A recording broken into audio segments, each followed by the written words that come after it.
మంత్రివర్గ సభ్యులందరూ ఉన్నారు. అదే సమయంలో ఎమ్మెల్యేలు ఎంపీలు కూడా అందరూ కూడా వివిధ ప్రదేశాల్లో ఇండస్ట్రీస్ని ప్రారంభించడం, ఫౌండేషన్ వేసే కార్యక్రమంలో భాగస్వాములయ్యారు. వీళ్ళు కాకుండా జిల్లా యంత్రాంగం, కలెక్టర్ కానీ అదే మరిగా మిగిలిన అధికార యంత్రాంగం మొత్తం అక్కడున్నారు. ఈరోజు మీరు ఒక్కసారి చూస్తే మొన్న ఒక తుఫాను వచ్చింది. ఆ తుఫాన్లో సమర్థవంతంగా పనిచేశాం. అధికారులు అనధికారులు అంటే ప్రజలు కలిసి పనిచేశాం. దానివల్ల ప్రాణ నష్టం తగ్గించాం, రియల్ టైంలో మానిటర్ చేశాం, చాలా వరకు ఆస్తి నష్టాన్ని తగ్గించామంటే అది ఈ ప్రభుత్వం ఇచ్చేటువంటి సుపరిపాలన అని చెప్పి మరొకసారి తెలియజేస్తున్నా. అలాంటి అందరికి కూడా లైన్లో ఉండే అందరికీ మనస్ఫూర్తిగా అభినందనలు. వీళ్ళు కాకుండా కాబోయే పారిశ్రామికవేత్తలు వాళ్ళందరినీ కూడా లైన్లోకి రమ్మన్నాం. ఇంకొక పక్క నేను పనిచేసేది భావితరాల భవిష్యత్తు కోసం. ఇక్కడే పిల్లలున్నారు, 7వ తరగతో 8వ తరగతి చదువుకుంటున్నారు. మీరు చదువు పూర్తయ్యే కొందికి మీరు ఎక్కడికి పోయే పని లేకుండా మీ ఊర్లో కానీ మీ ప్రాంతంలో ఉద్యోగాలు ఇప్పించే బాధ్యత నాది. అదే మాదిరిగా ముందందరం కష్టపడేవాళ్ళం. ఇప్పుడు కష్టపడడం కాదు, ఇష్టపడి పనిచేస్తే, స్మార్ట్గా పనిచేస్తే ఏదైనా సాధ్యమని మరొకసారి పిల్లలందరికీ తెలియజేస్తున్నా. ఈరోజు అందుకనే టీనేజ్ పిల్లలు ఉన్నారు, 7వ తరగతి నుంచి. అక్కడి నుంచి ఆలోచనలే మారుతూ ఉంటాయి. అందుకనే మిమ్మల్ని అందరినీ కూడా ప్రభుత్వంలో భాగస్వాములు చేయాలనుకుంటున్నాను. నేను తీసుకునే ప్రభుత్వ విధానాలు ఈ పిల్లల కోసం, భావితరాల కోసం, వాళ్ళు కూడా భవిష్యత్తులో విధాన నిర్ణయాల్లో భాగస్వాములు చేస్తానని మరొకసారి పిల్లలందరికీ విజ్ఞప్తి చేస్తున్నా. మీరు కూడా దీన్ని ఉపయోగించుకోవాలి. ఏ విధంగా ఉపయోగించుకుంటారో చెప్తాను. ఈరోజు నా జీవితంలో చాలా హ్యాపీయెస్ట్ డే. ఎందుకు ఆ మాట అంటున్నానంటే 87 ప్లేసెస్లో ఒక నూతనమైన కాన్సెప్ట్ కోసం, 1 ఫ్యామిలీ 1 ఆంటర్ప్రెన్యూర్, అందరూ ఉద్యోగాలు ఇస్తూ ఉంటారు. నేను ఉద్యోగమే కాదు, నిన్ను పారిశ్రామికవేత్తగా చేస్తానని చెప్పిన మొట్టమొదటి ప్రభుత్వం తెలుగుదేశం ఎన్డీఏ ప్రభుత్వం. అలాంటి ఒక హిస్టారికల్ డే. అనేక సార్లు నేను ముఖ్యమంత్రి అయ్యాను, అనేక పెట్టుబడులు తీసుకొచ్చాం. అందరూ మాటలు చెప్తారు, నేను చేసిన పనులే నాకు సాక్ష్యాలు. ఈరోజు హైదరాబాద్ ఉంది, ఎప్పుడో 50 ఏళ్ళు 100 ఏళ్ళు కాదు, 25 ఏళ్లకు మనకు అభివృద్ధి ప్రారంభిస్తే ఈరోజు హైదరాబాద్ దేశానికి ఒక ఆదర్శంగా, మోస్ట్ లివబుల్, ప్రతి ఒక్కరూ ఉండడానికి అనుకూలమైన సిటీగా, దేశంలో హైయెస్ట్ తలసరి ఆదాయం వస్తుందంటే అది నేను వేసిన ఫౌండేషన్ అని చెప్పి మీ అందరికీ విజ్ఞప్తి చేస్తున్నా. అయితే భిన్నమైన పరిస్థితుల్లో 17 నెలల నుంచి ఈ కూటమి ప్రభుత్వం పనిచేస్తున్నాం. ఎందుకన్నానంటే భిన్నమైన పరిస్థితులని, చాలా సమస్యల సుడిగుండంలో నుంచి మేము పనిచేసే పరిస్థితికి వచ్చాం. పెట్టుబడుల కోసం, మన యువత భవిష్యత్తు కోసం కన్న కలలు ఒక్కొక్కటి నిజం అవుతున్నాయి. ఎన్నికల సమయంలో ఒక మాట చెప్పాను. ఆ రోజు నేను చెప్పింది, నాకు అనుభవం ఉంది, చేశాం, మళ్ళీ హామీ ఇస్తున్నా, సమిక్షేమం, అభివృద్ధి, సుపరిపాలనతో ఏపీ బ్రాండ్ని మళ్ళీ బిల్డప్ చేస్తారని నేను ఆ రోజు చాలా స్పష్టంగా చెప్పాను. అది ఇప్పటికి కూడా మీకు జ్ఞాపకం ఉంటుంది. ఇంకో పక్క పెట్టుబడులు తెచ్చి 20 లక్షల మందికి ఉద్యోగాలు ఇస్తామన్నాం. 20 లక్షల మందికి ఉద్యోగాలంటే చాలామంది అవహేళన చేశారు. ఆ దిశగా ఈరోజు మనం ముందుకు పోయే పరిస్థితికి వచ్చింది.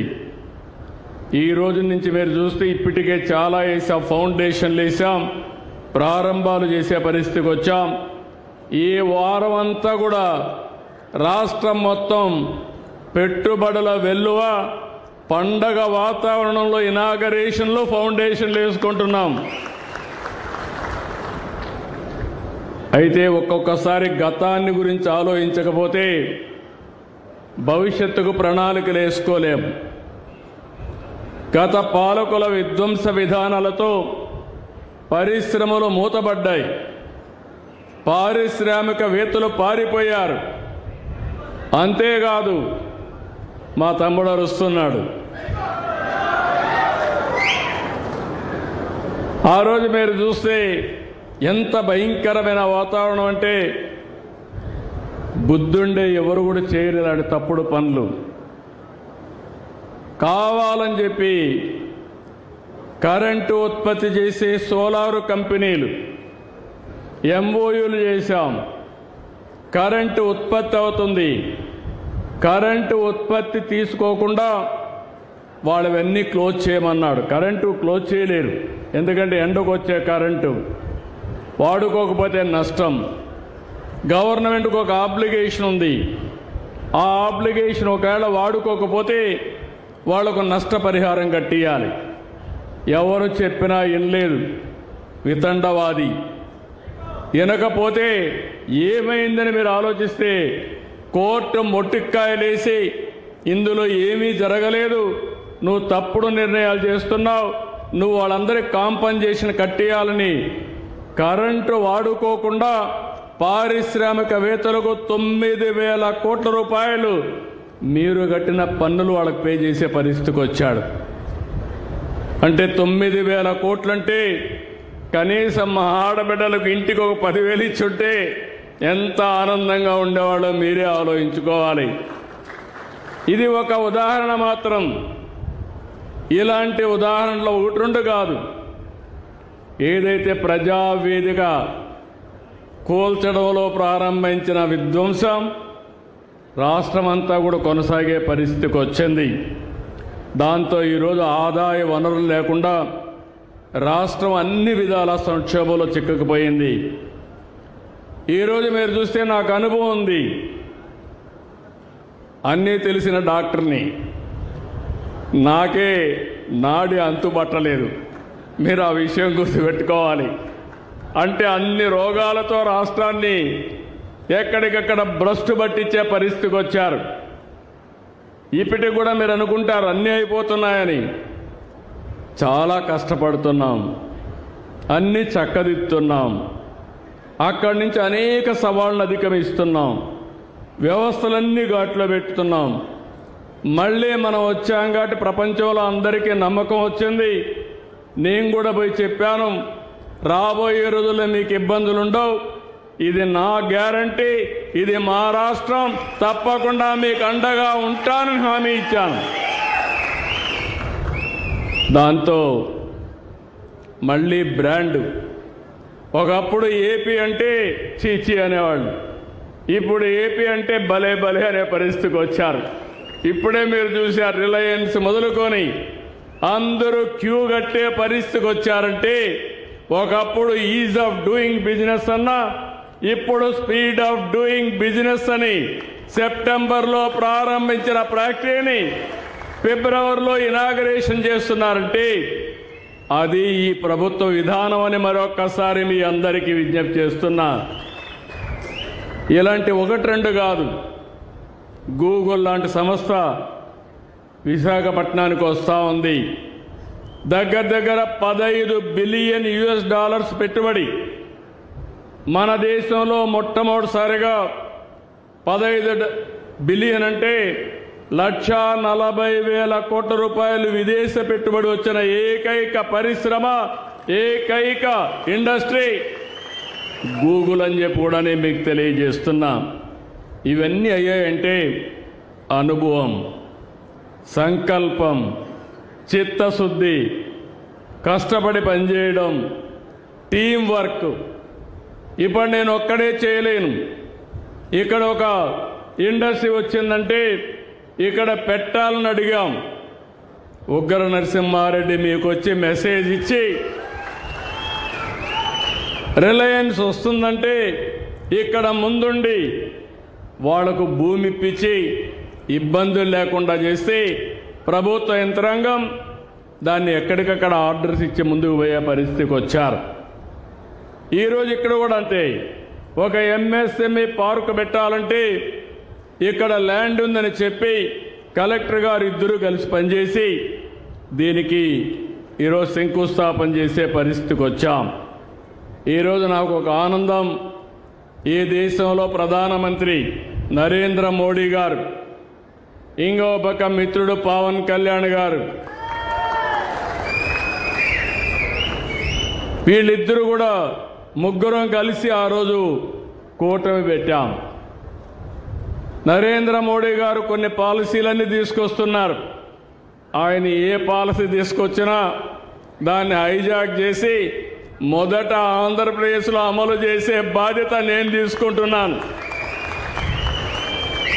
పాలసీ కేంద్రాన్ని, కేంద్రం ఎక్కడ చేయాలంటే ఎక్కడెక్కడ అమలు చేయాలి. వాళ్ళకి రాష్ట్రాలు ఉండవు, కేంద్రానికి రాష్ట్రాలు అమలు చేయాలి. కాబట్టి దానికి ముందు వరుసలో నేనుండి దాన్ని అమలు చేసే బాధ్యత నేను తీసుకున్నాను. ఇంకో పక్క పవన్ కళ్యాణ్ గారు నేను చేసే పనులన్నిటి కూడా సహకరిస్తూ ఇంకా బాగా చేయండి సార్ అని చెప్పి నాకు సహకరించే పరిస్థితికి వచ్చాడు. ఇటీవల కాలంలో లోకేష్ వచ్చాడు. ఆయన కూడా బాగా చదువుకొని వచ్చాడు. చదువుకున్న తర్వాత ఏదైనా నేను ఒక మాట చెప్తే వాళ్ళ దగ్గరికి వెళ్ళి 5-6 సార్లు వెళ్ళి వాళ్ళని మెప్పించి ఆ పని అయిపోయే వరకు పట్టు వదలని విక్రమార్కుడిగా పనిచేసి సాధించుకొని వస్తున్నాడు. అంటే ఆ కాంబినేషన్లో ప్రధానమంత్రి పవన్ కళ్యాణ్ గారు, లోకేష్, నేను నాయకత్వం ఇచ్చి ఎక్కడికక్కడ చెప్తా ఉంటే, ఆలోచనలు చెప్తా ఉంటే దోసుకెళ్లే పరిస్థితికి వచ్చాం.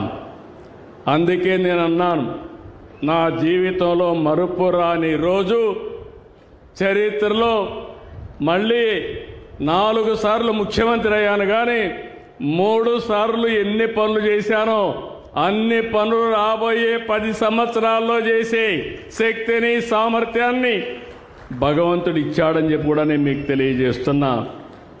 ఈరోజు ఇక్కడ మీరు చూస్తున్నారు 50 ఎంఎస్ఎంఈ పార్కులు, కొన్ని ఇనాగరేషన్లు 87 ప్లేసుల్లో చేశాం. ఇంత మునిపై 55 ఎంఎస్ఎంఈ పార్కుల్ని ప్రారంభించాం. ఇంకొక 70 చేయాలి. జనవరికంతా కూడా 70 కూడా పూర్తవుతాయి. అంటే 175 నియోజకవర్గాల్లో 175 ఎంఎస్ఎంఈ పార్కులు పెట్టి ప్రతి ఒక్క కుటుంబానికి ఒక పారిశ్రామికవేత్తను తయారు చేసే బాధ్యత ఈ ప్రభుత్వం తీసుకుంటాం. మీ అందరి కోసం మీరు చూస్తే ఏపీఐఐసి 21 ఇంజనీరింగ్ వర్కులకు మనం శంకుస్థాపనలు చేసుకున్నాం. ఇంకో పక్క 1597 సంస్థలు, ఎంఎస్ఎంఈ సంస్థలు ఈరోజు మనం అవన్నీ కూడా శంకుస్థాపనలు చేసుకున్నాం. ఇవి కాకుండా ఈ వారంలో 99 కంపెనీలకి శంకుస్థాపనలు, ప్రారంభోత్సవాలు చేస్తున్నాం. ఇవన్నీ కూడా 2,65,000 కోట్ల రూపాయలు పెట్టుబడులు వస్తున్నాయి. ఇంకో పక్కన ఈరోజు 25 సంస్థలు ప్రారంభోత్సవం చేసుకుంటున్నాం. ఇందులో కూడా మీరు చూస్తే 25,695 కోట్లు పెట్టుబడులు వచ్చాయి. 74 సంస్థలు శంకుస్థాపనలు చేస్తున్నాం. 2,39,000 మందికి 2,39,000 కోట్ల పెట్టుబడులు వస్తాయి. ఈరోజు మనం చేసే పనుల వల్ల 2 లక్షల మందికి ఉపాధి వచ్చే అవకాశం ఉంది. అది చూసినప్పుడు చదువుకున్న పిల్లలు ఒకప్పుడు అమెరికాకు పోయేవాళ్ళు, ఇప్పుడు అమెరికాకు పోయే పిల్లలు కూడా ఇండియాలోనే పనిచేసుకునే అవకాశం, మన కనిగిరిలోనే పనిచేసుకునే అవకాశం వస్తుంది. ఇంకో పక్కన మీరు చూస్తే ఉత్తరాంధ్రలో 8, కోస్తాంధ్రలో 6, దక్షిణ కోస్తాలో 6, రాయలసీమలో 8 సంస్థలు చొప్పున 28 సంస్థల్ని మనం ప్రారంభించుకుంటున్నాం. ఆ ప్రాంతంలో ఉండే ప్రజలందరికీ, యువతందరికీ కూడా కంగ్రాచ్యులేషన్స్ అని చెప్పి వారందరికీ తెలియజేస్తున్నా. ఈరోజు గ్రీన్ కో, అలయన్స్ టైర్, అదే మరిగా Sial solar, Jayaraj Ispat, Reliance bio energy, Reliance ఇప్పుడే మీరు చూశారు ఏవైతే కొత్త ఫ్యాక్టరీ కూడా తీసుకొచ్చారు, లారస్ ల్యాబ్స్, ఇండిక్యూబ్ వంటి సంస్థలను ఈరోజు ప్రారంభించుకున్నాం. ఇంకో పక్క నేను ఎప్పుడు కూడా టెక్నాలజీ గురించి మాట్లాడుతూ ఉంటాను. మీరందరూ గుర్తుపెట్టుకోవాల్సిన అవసరం ఉంది. భవిష్యత్తు టెక్నాలజీది. నేను ఈరోజు మాట్లాడడం కాదు, 30 సంవత్సరాల కంటే ముందు ఇన్ఫర్మేషన్ టెక్నాలజీ యొక్క ప్రభావం చెప్పిన వ్యక్తినని చెప్పి మీ అందరికీ విజ్ఞప్తి చేస్తున్నా. ఆ రోజు చెప్తే ఎవరూ నమ్మలేదు. కొంతమంది ఎగతాళి చేశారు. నన్ను 420 అయ్యారు, వాళ్ళు 420లుగా మారిపోయారు. అది వాళ్లకు నాకు వ్యత్యాసం అని చెప్పి మరొక్కసారి మీ అందరికీ తెలియజేస్తున్నా. అందుకే 6-7 దేశాల్లోనూ ఉన్నాయి క్వాంటమ్ కంప్యూటర్లు. అలాంటి క్వాంటమ్ కంప్యూటరు మొట్టమొదటిసారిగా మన దేశంలో అమరావతికి తీసుకొచ్చామని మీ అందరికీ విజ్ఞప్తి చేస్తున్నా. Government of India quantum machine పెట్టారు. ఎక్కడ పెట్టాలో ఆలోచించే లోపలనే ఆ క్వాంటమ్ కంప్యూటర్ని ఆంధ్రప్రదేశ్ తీసుకొచ్చి జనవరిలో ప్రారంభం అవుతుంది. దానికి శ్రీకారం చుట్టిన పార్టీ ఎన్డీఏ ప్రభుత్వం ఇక్కడ అని చెప్పి మీకు విజ్ఞప్తి చేస్తున్నా. అంతటితో ఆగలేదు. క్వాంటమ్ వ్యాలీ అన్నాను. క్వాంటమ్ కంప్యూటర్లు తయారు చేయడానికి ముందుకు పోతున్నాం. రాబోయే 2 సంవత్సరాల్లో ప్రపంచానికి క్వాంటమ్ కంప్యూటర్లు మన రాష్ట్రం నుంచి ఉత్పత్తి చేసి పంపించే పరిస్థితి వస్తుందని చెప్పి కూడా నేను మీకు తెలియజేస్తున్నా. ఇందులో 1-2 దేశాలే అమెరికా, జపాన్ ఉంటే ఆ సరసన మనం చేరబోతున్నాం. ఇంకో పక్క ఒకప్పుడు కరెంట్ అంటే మీరంతా ఎక్కడి నుంచి వస్తుందో తెలియదు. ఇప్పుడు దర్జాగా మీ ఇంటి మీదే మీరు కరెంటు తయారు చేసుకోవచ్చు. ఇక్కడ ఇండస్ట్రీ ఉంది. ఇండస్ట్రీ కూడా ఇక్కడి నుంచే మీ ఫ్యాక్టరీల నుంచే కరెంటు తయారు చేసుకోవచ్చు. ఆ స్టేజ్కి వచ్చాం. అందుకే గ్రీన్ ఎనర్జీకి పోతున్నాం. ఇక్కడే రిలయన్స్ వచ్చారు, బయోఫ్యూయల్ పెట్టారు. రాష్ట్రంలో అన్ని ప్రాంతాల్లో సోలార్ పెడుతున్నాం, విండ్ ఎనర్జీ పెడుతున్నాం. అదే మాదిరిగా హైడల్ కింద పంప్డ్ స్టోరేజ్ పెట్టి కరెంటు ఏమాత్రం ఇబ్బంది లేకుండా చేయడానికి, తక్కువ ఖర్చుతో ఉత్పత్తి చేయడానికి ఆంధ్ర రాష్ట్రాన్ని గ్రీన్ హైడ్రోజన్ వ్యాలీగా తయారు చేస్తాం. పొల్యూషన్ లేకపోతే ఆక్సిజన్ కానీ ఎక్కువ పీల్చుకుంటే ఎక్కువ రోజులు జీవించే అవకాశం ఉంటుంది. భవిష్యత్తులో ఆంధ్రప్రదేశ్ని ఒక మంచి స్వచ్ఛమైన గాలి ఇలాంటివన్నీ ఇచ్చే బాధ్యత తీసుకుంటాం. టెక్నాలజీలు ఇంతే కాదు, డ్రోన్ సిటీకి వెళ్తున్నాం. డ్రోన్ సిటీ వల్ల మొన్న చూశారు మీరు, సింధూర్లో యుద్ధం జరిగితే మన ప్రధానమంత్రి గారు కర్నూలులో తయారు చేసిన డ్రోన్ పంపించి సింధూర్లో ఏదైతే టెర్రరిస్టుల్ని చంపాలనో చంపి తిరిగి మళ్ళా వచ్చిందంటే అది ఈ డ్రోన్ యొక్క ప్రభావం అని చెప్పి నేను మీకు తెలియజేస్తున్నా. దేశంలో ఎక్కడా లేదు డ్రోన్ సిటీ. మొట్టమొదటిది కర్నూలులో, ఓర్వకల్లో, డ్రోన్ సిటీ పెట్టాం.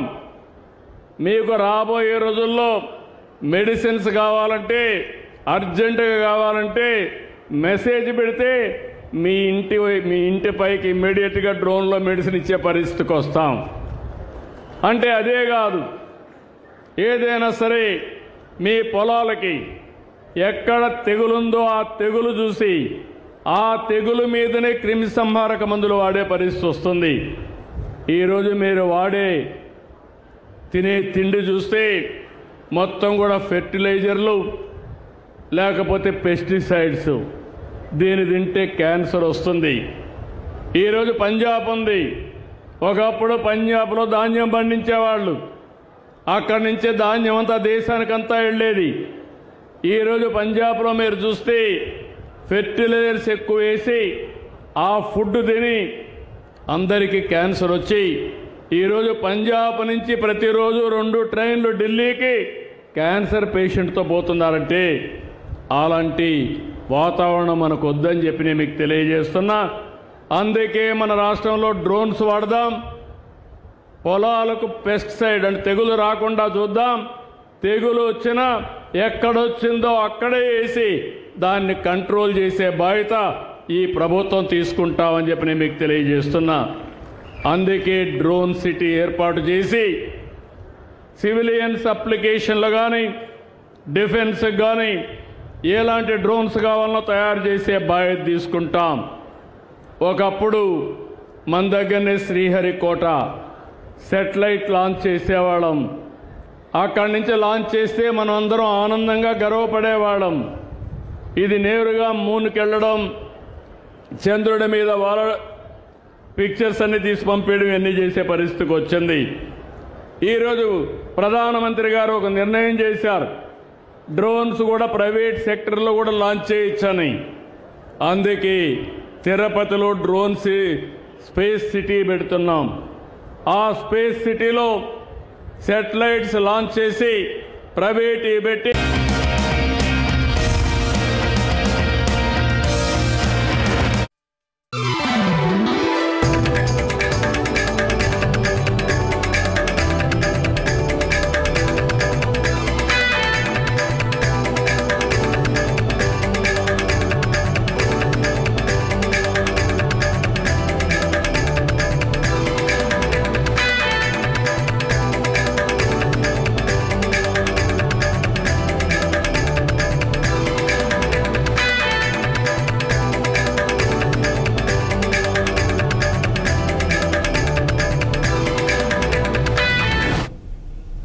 నమస్తే, వెల్కమ్ టు 6 టీవీ. నేను రాధిక. డీటెయిల్స్ చూస్తే ఇంటికో పారిశ్రామికవేత్త ఉండాలన్నదే తమ లక్ష్యమన్నారు ఏపీ సీఎం చంద్రబాబు. ఈ ఏడాదిలో 1,00,000 మంది మహిళలను వ్యవస్థాపకులుగా తీర్చిదిద్దుతామని తెలిపారు. ప్రకాశం జిల్లా కనిగిరి పరిధిలోని పేద ఈర్లపాడులో చంద్రబాబు పర్యటించారు. స్థానికంగా ఏర్పాటు చేసిన ఎంఎస్ఎంఈ పార్కును ఆయన ప్రారంభించారు. అదేవిధంగా రాష్ట్ర వ్యాప్తంగా 50 ఎంఎస్ఎంఈ పార్కులతో పాటు బాపట్ల జిల్లా వేటపాలెం మండలం నాయనపల్లిలో చేనేత పార్కుకు వర్చువల్ గా శంకుస్థాపన చేశారు. రెవెన్యూ సమస్యలు పరిష్కరించే బాధ్యత తనదన్న చంద్రబాబు రాష్ట్ర అభివృద్ధిలో ప్రజలను భాగస్వామ్యులను చేస్తారని చంద్రబాబు తెలిపారు. రాష్ట్రంలోని వనరులను సద్వినియోగం చేసుకోవాలని, వినూత్న ఆలోచనలతో కొత్త పరికరాలను తయారు చేయాలని విద్యార్థులకు సూచించారు చంద్రబాబు. నేను తీసుకునే ప్రభుత్వ విధానాలు ఈ పిల్లల కోసం, భావితరాల కోసం, వాళ్ళు కూడా భవిష్యత్తులో విధాన నిర్ణయాల్లో భాగస్వాములు చేస్తానని మరొకసారి పిల్లలందరికీ విజ్ఞప్తి చేస్తున్నా. మీరు కూడా దీన్ని ఉపయోగించుకోవాలి. ఏ విధంగా ఉపయోగించుకుంటారో చెప్తాను. ఈరోజు నా జీవితంలో చాలా హ్యాపీయెస్ట్ డే. ఎందుకు ఆ మాట అంటున్నానంటే 87 ప్లేసెస్లో ఒక నూతనమైన కాన్సెప్ట్ కోసం 1 ఫ్యామిలీ 1 ఆంటర్ప్రెన్యూర్ అందరూ ఉద్యోగాలు ఇస్తూ ఉంటారు. నేను ఉద్యోగమే కాదు, నిన్ను పారిశ్రామికవేత్తగా చేస్తానని చెప్పిన మొట్టమొదటి ప్రభుత్వం తెలుగుదేశం ఎన్డీఏ ప్రభుత్వం. అలాంటి ఒక హిస్టారికల్ డే. అనేక సార్లు నేను ముఖ్యమంత్రి అయ్యాను. అనేక పెట్టుబడులు తీసుకొచ్చాం. అందరూ మాటలు చెప్తారు, నేను చేసిన పనులే నాకు సాక్ష్యాలు. ఈరోజు హైదరాబాద్ ఉంది, ఎప్పుడో 50 ఏళ్ళు 100 ఏళ్ళు కాదు, 25 ఏళ్లకు మనకు అభివృద్ధి ప్రారంభిస్తే ఈరోజు హైదరాబాద్ దేశానికి ఒక ఆదర్శంగా మోస్ట్ లివబుల్, ప్రతి ఒక్కరూ ఉండడానికి అనుకూలమైన సిటీగా, దేశంలో హైయెస్ట్ తలసరి ఆదాయం వస్తుందంటే అది నేను వేసిన ఫౌండేషన్ అని చెప్పి మీ అందరికీ విజ్ఞప్తి చేస్తున్నా. నేను